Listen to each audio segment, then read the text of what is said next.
कि आखिरी बा मोर आर मनवा किया के तनी बात कइला हो एहो जान यारावा बा भर्ती अस्पतालवा में आके मुलाकात कइला हो एहो जान यारावा बा भर्ती अस्पतालवा में आके मुलाकात कइला हो। लइका कहता मरे घरी पनिया पियाई दे तू जान हो। अरे बाप रे, लइका कहता आ कफन ओढ़ाई दे तू छुट्टी जब प्राण हो।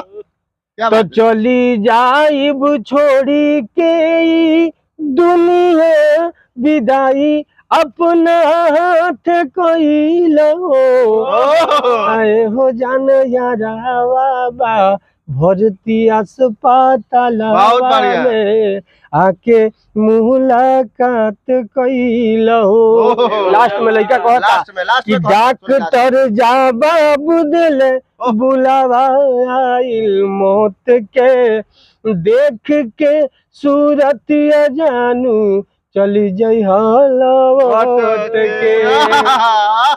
बहुत बढ़िया, बहुत बढ़िया।